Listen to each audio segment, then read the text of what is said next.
Апта ичиндеги олуттуу делген окуяларды кененирээк чагылдырып эфирде Жума баян аналитикалык программасы. Аны мен Шайыр Жунусалиев алып барам.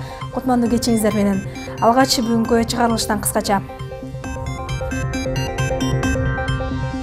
Бага чылбаган акылдуу шаар долбоору өкмөт инвесторлор менен түзгөн келишимди эмне үчүн бузду? Ак суу окуясына 16 жыл, андан бери эмне өзгөрдү? Жараксыз абалга кептелген билим уялары, балдарынын коопсуздугун ойлоп ата-энелер бушайман. Өздөрүн өкмөттүн өгөй балдары атап өксүп келген зергерлик тармагы, аларга кандай көмөк керек?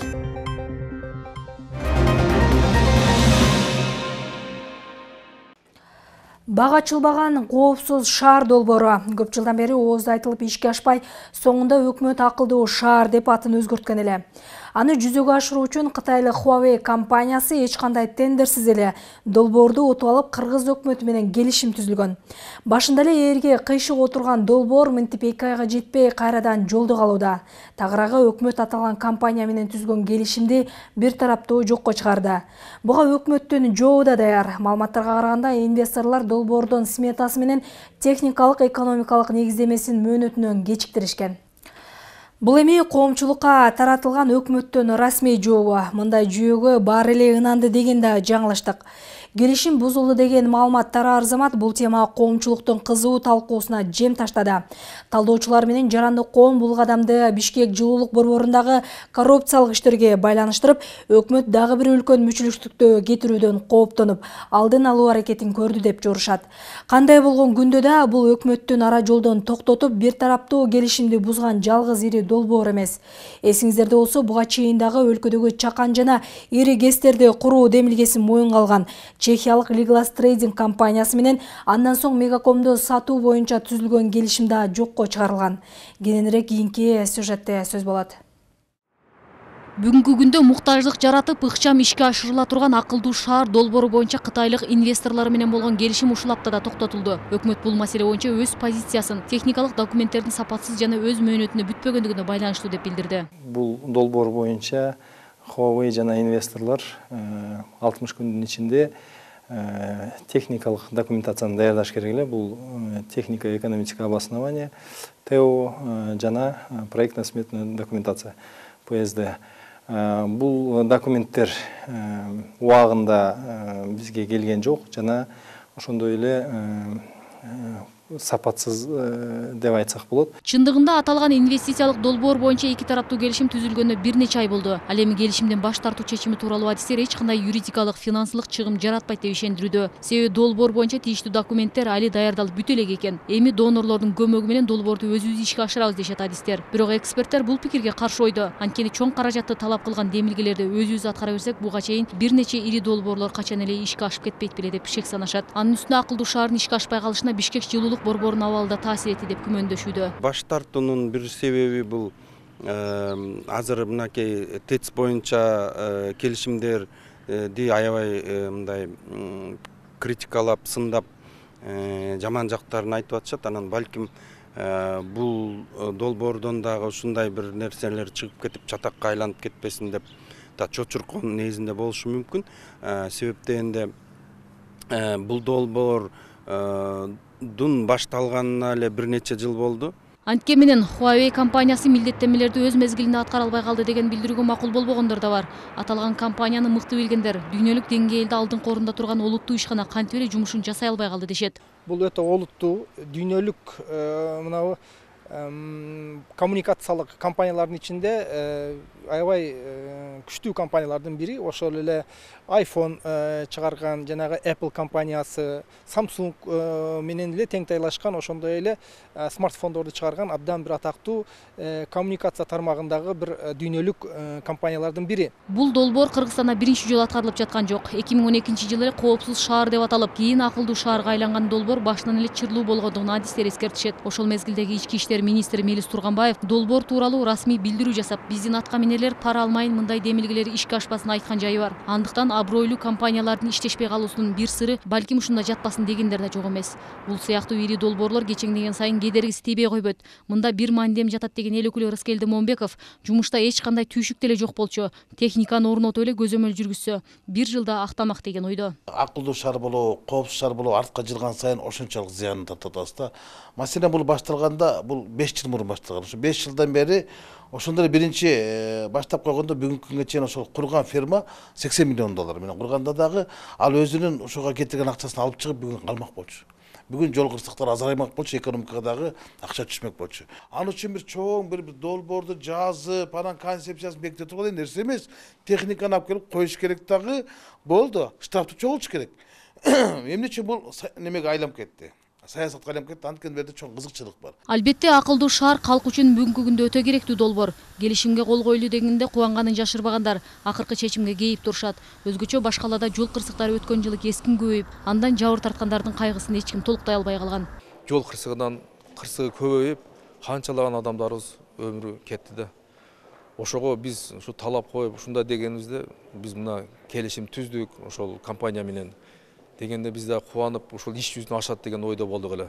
Бирок кече жок жерден ошол кайра келишимди бузулду дегени бул бизге да түшүнүксүз болуп калды да. Эмне себептен аны бузду депчи. Бишкек жылуулук борборун оңдоп түзөөдөгү келишимдин жыйынтыгын эске алуу менен өкмөт бул ирет Кытай тарапы менен түзүлгөн келишимди бузуп, анын оор коррупциялык кесепетинин алдын алууга үлгүрүп калды дешет. Долбоордун күтүүсүздөн артка кайтарылуусун чийки деп сыпаттагандар да болууда. Себеби жаш өкмөттүн курамы компетенттүү эмес. Анын үстүнө өкмөт башчыга кеңеш берген 10дон ашык кеңешчилер да тажрыйбасыздар чогулган. Жаштардын деңгээли жетпей жатканда премьер-министр бул маселе боюнча өкмөттүн аппаратына көп жылдык тажрыйбасы бар. Дасыкан адистер менен иш алып барса натыйжа дурусураак чыкмак дешет талдоочулар. Себеби бул өкмөт башчыга алган биринчи сын эмес, чийки иш экени коомчулукка маалым. Премьер-министр өзүнүн аппараты менен иштеш керек да. Менин баамымда премьер-министр өзүнүн аппараты менен иштеген жок. Себептен анын 13 кеңешчиси бар. Мына ошолор азыр кичине чабалдыкты көрсөтүп ишке көнө албай жатышат. Анан ошондон да келишимдер дагы кичине мындай эмерээк болуп атат да, чийкирээк болуп, анан сынга көп кабылып, өкмөт аябай мындай татаал абалга түшүп калып атат да. Бир канча жолу ишеним артылып, кайра айтылып жаткан долбоор бир заматта артка кайтарылганына көпчүлүк түшүнбөй да турган мезгил. Туура ишке ашуусу узакка созулду. Эми өкмөт өз каражатына болсо да аракет кылып калууна келтирүүсү зарыл. Ишке ашпагандан кийин чийки деп айтсаң деле туура келет да, мисалгачы. Ошондон мен айтат элем, буга эч кандай донор издебей эле өзүнүн каражаты менен баштасак болмок. Өкмөт ошо туура эмес мындай кылып атат. Эгерде ушулар менен түздү эле, ушулар менен аягына чейин чыгыш керек эле да. Болсо канча убакыт жоготтук да, мисалгачы мынакей. Эл өкүлдөрүнүн кейигенин да жөнү бар. Анткени буга чейин Кыргыз Телеком эле бул демилгени ишке ашыра турган болуп калганда өкмөт ири каражат керектелет деп соңунда кытайлык Huawei Technologies компаниясына ишеним көрсөтүп, натыйжасы минтип отурат дешет. Кыргыз Телекомго ишеним арткан ошол кездеги президент Алмазбек Атамбаев да аталган ишканага тапшырма берген айткан эле. Бирок акылдуу шаарды акылдуу, анан акыйкат иштеген балдар ишке ашырмайын, маселе ара жолдо кала берет дейт депутаттар. Президентибиз Алмазбек Шаршеновду былтыр жай айында массалык маалымат каражаттары менен болгон жолугушууда айтты. Коопсуз шаарды ошо Кыргыз Телекомдун базасына орнотсок болот экен. Ядам поручение деди. Премьер-министрдин тапшырмасы болчу. Эмне үчүн ушу Кыргыз Телекомго 85% материал техникасы даяр турса, биз Huawei'ге көрүп койдук, мен түшүнбөй атам. Мен ошон үчүн айттым, ушу Кыргыз Телекомсуз баары ишке ашыра албайсыңар. Акылдуу шаар болобу, коопсуз шаар болобу, ал жерде акылдуу балдар, анан акыйкаттуу балдар иштеш керек. Мына ошондо жүрөт. Маалыматтар боюнча 2 ай мурда келишимге кол коюлган кытайлык компания жалпы басы 60 миллион долларлык каражатка 2 шаарга жана 3 ири унаа жолуна камераларды орнотмок болушкан. Адистер долбоор ишке ашса, айып пулдардын негизинде эле 1 жылда өзүн өзү актамакта, техника бизге калмак дешүүдө. Эми өкмөт өз күчүбүз менен эл аралык донорлордун көмөгү аркылуу ишке ашырабыз деп убада берүүдө. Бул долбоор ишке ашабы, ашпайбы азырынча белгисиз. Шекер Сатыбалдиева, Бекназар Шерманбетов, Жума Баян.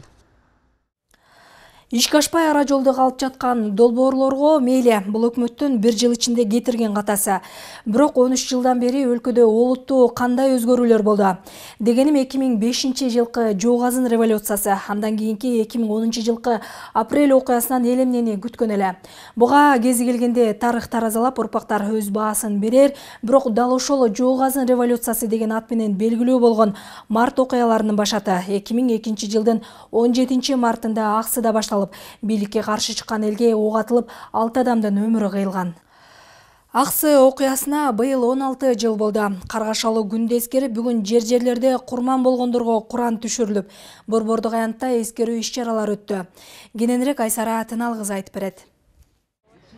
Нургиза Бекмуратованын атасы Каргашалуу Аксы окуясында курман болгондо ал 12 жаштагы секеле кыз эле. Атасы Медетбек Бекмуратов 17 март күнү бийлик тарабынан ур токмокко кабылган. Кечке үйүнө келип, бирок эч кимге ал тууралуу айткан эмес. Балдарын карап отуруп, кийин коштошкондой болуп бөлмөсүнө кирип кетет да эртең менен денеси муздап кайтыш болуп калган. Ошол кездеги бийлик атасынын ур токмоктон көз жумганына ишенбей, экспертиза жүргүзгөндө бөйрөгүнө жана кара куш мээсине катуу таяк жегени билинген. 51 жашында элдин бейпил жашоосу үчүн баатырларча курман болгон Медетбек Бекмуратовдун аркасында 5 баласы жана жубайы калды. Андан кийин сот болду. Аркасынан эч кандай чечим деле чыккан жок. Ушул убакытка чейин 16 жыл өттү уже. Көп болсо кичине эскерүү болот. Каргашалуу окуяда оңгүлүнүн бир ачылбай туруп 25 жаш күлгөн курагында Советбек Тагаев бул дүйнө менен кош айтышса, ал менен катар Эркин Аалы Четимбаев, Сатымбай Үркүнбаев, Кадыркул Сапаралиев, Элдар Анарбек уулу дагы бийликтен куралсыз элге ок чыгаруусунан курман болушкан жана 80ге чукул адам оор жаракаттарды алган. Бүгүн президент Сооронбай Жээнбеков Бишкектеги Аксы жана Апрель окуяларынын курмандыктарына арналып тургузулган эстеликке гүл чамбар коюп, Куран окутуп, эскерүүгө байланыштуу элге кайрылуу жолдоду. Кайрылууда президент 17 марттагы Аксы окуясы авторитардык үй бүлөлүк башкарууга каршы чыккан карапайым элдин эркин даңазалаган күн экенин, бул күндүн тарыхый мааниси терең экенин белгиледи.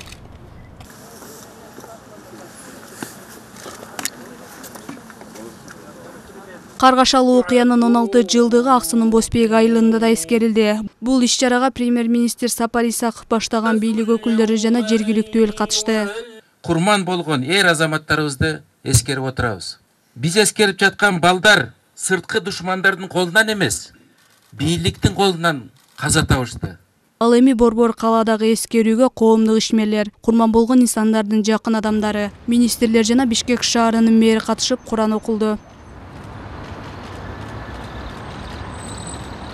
Аксы элинин максаты бийликти, ак үйдү басып алуу болгон эмес. Бийликтен акыйкаттыкты, жерди сатпай адилеттүү бийлик жүргүзүүнү талап кылган. Үзөңгү куушту жашыруун Кытайга өткөрүп жибергендиги үчүн Азимбек Бекназаров бийликке каршы чыкканда, ошол кездеги президент Аскар Акаев Бекназаровду жалган жалаа менен камоого буйрук кылган. Эл ошол мезгилде Азимбек Бекназаров ушул үзөңгү куушту туура көтөрдү деп туруп, эл көтөрүлүп чыкты. Аксы эли көтөрүлдү, Жалал Абад эли көтөрүлдү. Бийлик ошондо дагы бир чөлкөм менен экинчи чөлкөмдү карама каршы коюшуп, эмне себептен Аксынын эли үзөңгү куушка тиешеси бар. Үзөңгү куушта ушундай маселе болуп атса, Аксынын эли эмнеге көтөрүлөт деген бири-бирине карама каршы койгон пикирлерди айтырууга аракет кылды. Ошондо баягы жалпы кыргыз эли түшүндү. Акаевдин бийлигинин ушул жеткен чеги, жеткен элге жасалган чыккынчылыгы ушундай ачыкка чыгып калды. Укук коргоочу Шералы Назаркулов Азимбек Бекназаровдун баш коргоо чарасын өзгөртүү талабын коюп, ачкачылык жарыялагандардын башында тургандардын бири болгон. Ал 22 күн эч нерсе жебей 7 февралдын таңында кайтпас сапарга узаган. Бул кайгылуу окуянын алдында Шералы Назаркулов эркек уулдуу болуп, анын атын депутат Бекназаровдун урматына Азимбек койгон. Маркумдун жубайы Назгүл Абдикеримова бул окуялар кийинки бийликтерге сабак болушу керек дейт. Кийинки келген бийликтерде сабак алыш керек. Ушундай окуя болбош керек. Энелер жесир калбаш керек, балдар жетим калбаш керек. Мына биз бүгүн ушун үчүн көп неме кылышыбыз керек да, кийинки бийликтер дагы ушуну кайталабаш керек. Аксы окуясы 2005 жылдын 24 мартындагы элдик революциянын түздөн түз байланышы болуп эсептелинет. Элдик инкылаптан кийин бир топ өзгөрүү болду, бирок көпкө узарган жок. Себеби Акаевдин үй бүлөлүк коррупциялык схемасын негиздеген адамдар бийликке келип отурушту. Натыйжада кайра эле үй бүлөлүк бийлик орноп калды. 2010 жылы 7 апрелде эл чыдай албай кайра көтөрүлдү. Бул төңкөрүлүштө атылган октон 81 киши каза таап, 1,5 миңден ашуун адам жаракат алды. Элге кыянаттык кылган экинчи бийликти дагы жокко чыгарды. Азыр ошол окуянын катышуучулары 7 апрелдеги төңкөрүш максатына толук жете албай калды деп сыпатташат. Эми 7 апрель 2010 жыл мен ачык эле айтар элем, бул жанагынча өлүм менен, жанагынча ажыроо менен болгондо биз 7 апрелдин көп максаттарына жетишпей калдык. аны аткара албай да калдык биз. Себеби аны мынакей кыргыз эли жалпы калай калк көрүп карап турат, билет. Кыргызстанда болгон 2 жолку ыңкылап өлкөнүн экономикасын артка тартты. Ал гана эмес, кырчындай жигиттер курман болду. Убактылуу өкмөттүн мүчөлөрү бир эле радикалдуу оппозиция болуп турганда бийликти өзүнө алып, кийин ант берип айткан сөздөрүн толук аткарбады дейт калайык калк. Серепчилер болсо 2005-жылдагы революциядан кийин күнөөлүүлөрдүн баары жазаланса, балким азыркыдай башаламандыкка, коррупциялык иштерге чек коюлмак дешет. Эгемендүү Кыргызстанда эл өз пикирин ачык айтып чыгып, демократияга бурулуш жасоо учуру аксы окуясы менен байланыштырылат. Айсара Тыналы кызы, Эрмек Райымбеков, Жума Баян.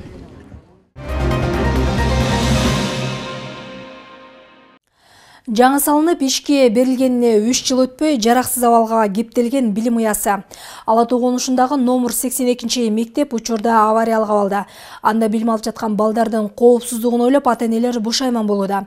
Мектеп Казакстандын президенти Нурсултан Назарбаев тарабынан бөлүнгөн каражатка салынып, анын ачылышына кезинде экс-президент Алмазбек Атамбаев катышканы маалым. Кезинде эптүү эмес каражат сарпталып салынган мамлекеттик имараттардын жыл айланбай жараксыз абалга кептелиши жаңылык деле болбой калды. Жума башында депутаттык комиссия Бишкектин четиндеги Калыс Ордо конушундагы Кытай грантына салынган мектептин курулушун текшерүүгө алышты.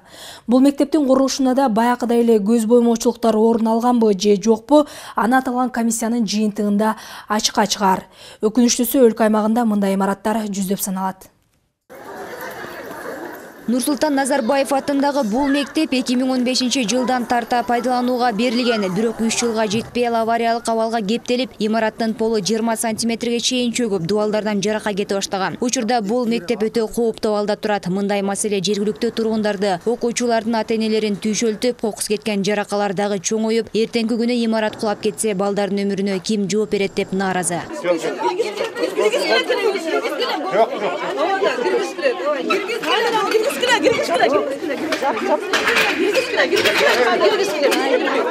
Эмне үчүн ата-энелерди киргизбейт, ошол жакта эмне бар?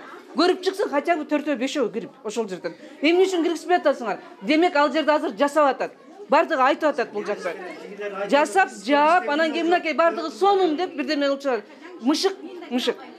Чычык богун жашырат дейт. Кечирип койгула бул сөзгөчү. Куду ошондой болуп атат. Бул жерде дагы бүт ушуну принимать эткенде ким принимать эткен? Кандай адамдар үстүндө турган? Пусть ошолор жооп берсин. Биздин балдарыбыз кандай өмүрү коркунучта турат азыр.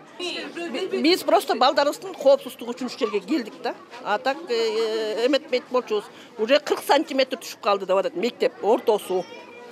Директор болсо киргизбей атат бизди. Ата-энелердин барысын коркпогула дейт. Ортосу түшүп калат дейт, чети калып калат дейт. Ортосу түшсө түшө берет дейт, чети калып калат дейт. Балдар өлбөйт деген сөз да. Булардыкычы. Балдарыңар өлбөйт, короче. Биз өмете окуй бергиле дейт да. Коркпогула дейт. Каникул бүткөндөн каникулдан кийин чечебиз деп айтты. Мен өзүм лично директорго киргем. Ата-энелер комитетинин төрагасы Алмазбек Жалилов мектептеги бул көйгөйдү 7 мартта атайын түзүлгөн комиссия тобу менен биргеликте текшерүүгө алып, тиешелүү жетекчилерге кайрылышканын айтат. Маселе боюнча айтсак деген, биз деген мындан канча 15 күн болуп калды. Мектепте ушундай жаракалар кетип баштаган. Ошондо биз бүт тиешелүү жерлерге кайрылдык. Ошонун жообун эми азыр күтүп атабыз. Билим берүү министрлигине, МЧСке кайрылганбыз, айыл өкмөтүнө кайрылганбыз. Ушундай 5-6 жерге кайрылганбыз. Кат менен ошонун жообу азыр мына ошо жыйынтыгы ушул болуп атат. Эмне кирбейт экен?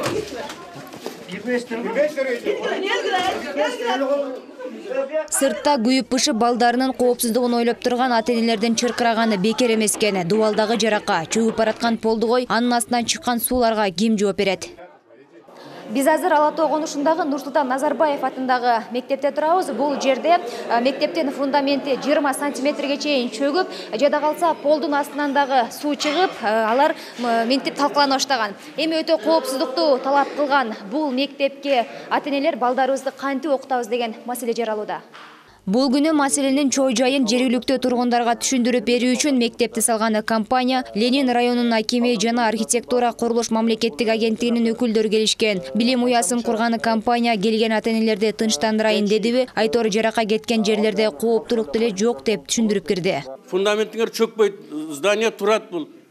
Кушбак Жайчевич айтып атат, мен как курулушчу катары эч жыгылбайт, коркпогула, балдарыңарды жибере бергиле. Мындай сөзгө чыдабаган жергиликтүү тургундар дуу көтөрүлө чыкты.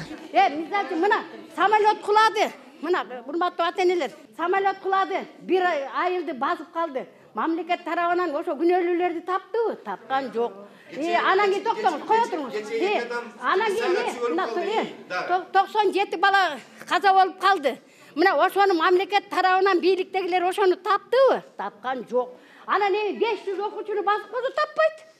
Сиздер эмне тыштандырып келгиле эле жиберди, ал эмне түшүнүктүү да. Негизинен бул мектептин курулушу 2005-жылы башталып, бирок каражаттын жетишсиздигинен токтоп калган. Айыл тургундардын айтымында ошол кезде эле мектептин дубалдары жарылып, чөгө баштаган. Бирок ага карабай 2012-жылы Нурсултан Назарбаев тарабынан тиешелүү каражат бөлүнүп, аны куруу СМУ3 курулуш компаниясынын мойнуна жүктөлгөн экен. Жок, биз суранганын проекттеги суранганын биз деген 14-жылы, 13-жылы келгенде, бай Атамбаев силерге келгенде токтоп калган. Анан 14-жылы баштап, 15-жылы 21-чи эмеде бүтүрүп бердик. Биз тез аранын ичинде өзүбүздүн бөлөк жумуштарыбызды, коммерческий жумуштарыбызды токтотуп коюп, мына Кушпак Жайчиевич ошол жерде суу өтүк кийип алып жүрдү ошол жерде. Ал эми долбоорду кабыл алган өкмөттүн алдындагы архитектура курулуш мамлекеттик агенттиги имаратты кайрадан текшерүүгө алып, өз калыбына келтирип берүү аракетин көрөрүн айтышат. Мен бүгін чоңдорыма айтып, бұлар дағы өздерінше қат жазып, Ленинский акиматтың атынан же болса мэрияның атынан біздің чоңдорып қайрылса, бұның дағы бір солы обследование қылып, анан кейін ошол обследованияның заключениясының негізінде, анан кейін біз дағы жұмыстарды баштап, бұны бүтіріп бергенге біз ал жерде Государственный алдында өзүнчө бир жумушчу топ түзүлгөн бүгүнкү күндө. Ленин районунун акими мектептин курулушундагы кетирилген кемчиликтерди изилдеп, абалды жайгарууну өз мойнуна алып, бардык маселеге өзү жооп берүүгө убада берет. Эми дагы бир жолу кайталап коеюн, урматтуу ата-энелер.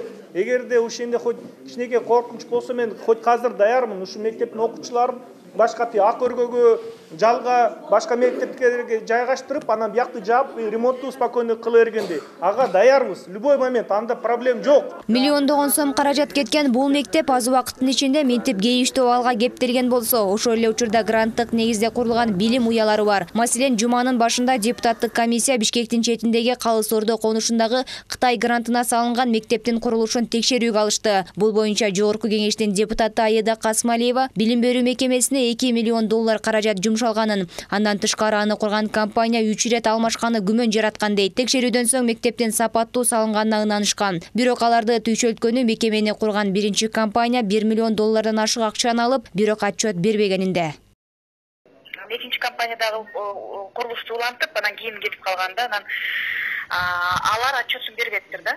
Биринчи компаниячы эмнеге десек, бул жана Кытай тарап өзү ошондой контракт келишим түзүп калган, өзү эле алып, өзү сүйлөшүп, өзү чечмек депчи, биз кыргыз тарап эч кандай бере алган жокпуз деп. Анан үчүнчү курулуш компаниясы кыргыз тараптын ошо мэрия бөлгөн акчанын 114 же 100дөн ашык миллионду куруп бүтүрүптүр да, бирок аларда дагы коомчулукка алар тууралуу туура эмес маалымат кетип калганда, алар жана 91 жеп алган депчи, ошону териштирдик барып.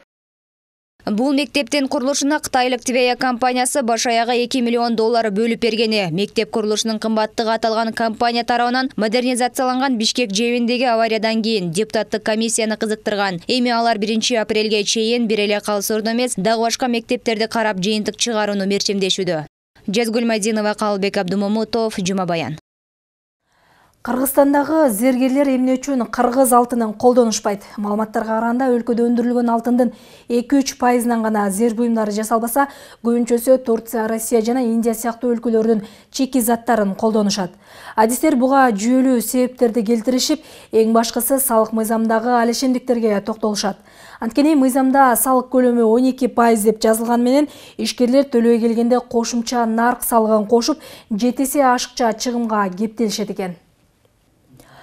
Кыргызстанда болжол менен 6000 чукул зергер бар. Алардын басымдуу бөлүгү өз алдынча иш алып барып, жеке ишканаларды иштетип келишет. Өкмөт аларды өгөйлөбөй баарынын башын бириктирип, ири ишкана түзүп түшөлткөн көйгөйлөрүн чечип берсе, кыргыз алтынынын брендин ички рынок эле эмес, Евразиялык экономикалык биримдиктин ири базарына чыгарууга мүмкүнчүлүгү жетет деп ишендиришет. Зергерлерди өксөткөн көйгөйлөр тууралуу кезектеги материалда. Расмий эмес маалыматтарга караганда өлкөгө жылына 20 тоннанын тегерегинде баалуу металлдар менен асыл таштар сырттан ташылып келинет. Кең байлыктардан уучугур эмес Кыргызстан үчүн бул үлкөн көлөм. Өзүбүздүкү турганда өзгөнүкүн эмне кылабыз деген маселе буга чейин 1000 ирет көтөрүлгөнү менен натыйжалуу майнап чыкпай келет. Маалыматтарга караганда Кыргызстанда өндүрүлгөн алтындын 2-3% гана зер буюмдарына иштетилет экен. Ювелирный изделия, я имею в виду. Азыр биздеги алтын саткан дүкөндөргө кирсеңиз, шакек сөйкөлөрдүн баары Орусиядан, Туркиядан, Индиядан келгенин көрөсүз. Эмне биздин Кыргыздын колу жокпу? Зер буюмдарга улуттук колоритти кошуп чыгарса эң сонун болот да, туурабы? Ал буюмдар кичине болсо да Кыргызстандын бренди аталып, биздин эл мамлекет бүт дүйнөгө тааныла баштайт. Кыргыз зергерлеринин өздүк продукцияны колдонбогонунун дагы олуттуу себеби бар. Чуу дегенде эле алар салык кодексиндеги ашыкча алишемдиктерге туш болушат. Мыйзамда кошумча нарк салыгынын көлөмү 12% деп жазылганы менен иш жүзүнө келгенде зергерлер андан 7-сиге көп салык төлөөгө мажбур болушаарын айтышат. Кыргызстанда НДС 12%, Турцияда НДС 18%. Алтындын баасы бирдей эле. Кыргызстанда НДС момсалатта 1600, кошу 350, көбөйтүлгөн 12%. Бул болсо 234 сом НДС чыгат. Турцияда ошол эле баа, алар болсо могу алтындын баасын эсептешпейт да. Алар болсо могу иштен эле алат да, үстүнө кошулган акысынан 350 көбөйтүлгөн 18%, 63 сом. Зергерлик тармагын өнүктүрүүдө Кыргыз өкмөтү Турция менен Россияныкындай ыкманы колдонсо болчудай. Ал жактагы зергерлер үчүн каалаган учурда банктан алтын куймасын насыяга алуу мүмкүнчүлүгү түзүлгөн. Пайыздык төлөмдөрү дагы төмөн. Ал эми Кыргызстанда баалуу металлдын куймаларын насыяга эмес, өз акчасына сатып алууда көйгөйлүү. Мамлекетте ошо зергерлер өзүнө алтын, күмүш сатып алалы десек, Кыргыз мамлекетинде ушундай система бизде жок, биз сатып ала турган жер жок. Биз только ошо жана жеке ишкерлик субъекттер бар, скупка продажа деген алып сатуу менен заним ошол жерден гана барып сатып аласыз. Ал бирок жетишпейт. Себеп дегенде бүгүнкү күндө Кыргызстанда зергерлердин саны бир 6000ге жетип калды да. Зергерлер көбөйүп атат. Чекизат өз алдынча иштеген зергер ишкерлерде мында кой Кыргыз алтын ишканасынын алдындагы цехке да жетишерлик көлөмдө берилбей калган. Алтындын таңкыстыгын мындагы дүкөндөгү бош текчелерден деле байкаса болот. 93-95 жылдары ишкананын алдындагы адистер айына 2-3 килограмм алтын күмүш иштетишсе, азыр бир кварталга деп 500 граммга жетпеген металл берерин айтышат. Ал дагы Кыргызстандагы Султан Сары, Макмал жана Терексай кенинен алынган заттар. Акыркы маалда бир ушулдан аркайда эле бир 100дөн ашык неме иштеттик, грамм иштеттик. Где-то бир 500 грамм, 600 грамм иштеттик да. Потому что биз чыксак болмок, бизге бир көмөк чыгарып, бир жардам берген адам болбой атат да. Анысын бизде бир аз өзүңөр билесиңер, азыр момундай Кыргыз алтында бир аз кризис болуп атат, ошого бир аз болуп атабыз да, такалып атабыз. Ишкананын чеберлеринин колунан жаралган зер буюмдар өздөрүнүн гана дүкөндөрүндө сатылат экен. Сапаты жакшы, продукция таза деп мактанганы менен кардарлардын деле саны чектелүү. Дүкөнгө дайыма ушул жерден гана буюм алып жүргөн кардарлар баш бакпаса, Кыргыз алтынынын сүйүүчүлөрү көп деп айтуу кыйын. Бизди билгендер келишет, билбегендер билбейт. Постоянно жок, бирок келип көрүшөт, бирок билбейт да, бизди көбүнчөчү. Биздин каталог боюнча заказ кылынат, башка мындай модельдерди эметпейт да, чыгарбайт. Канчалык өздүк продукция мыкты деп ооз толтура мактанган менен кардарлардын табитинен эле кайсы жактын зер буюмдары жакшы экенин аныктап алса болот. Кала тургундарына суроо салып, Кыргыз алтынына көңүлү жылгандардын саны аз экенин байкадык. Россия жакшы да. Россия жакшы. Билбейм, веси да оор, карай байет дегенде. Эми Кыргыз эле жакшы, бирок өтө эмес. Российский. Эми мурунку илгерки жакшы, таза. Тиги турецкийлерин деген жука келет экен. Жука бачым эле эмесинен чыгып кетет экен. Кыргыз алтын жакшы дейм. Эми Россия деп азыр деген менен билбейм кимисине ишенерсиздерчи.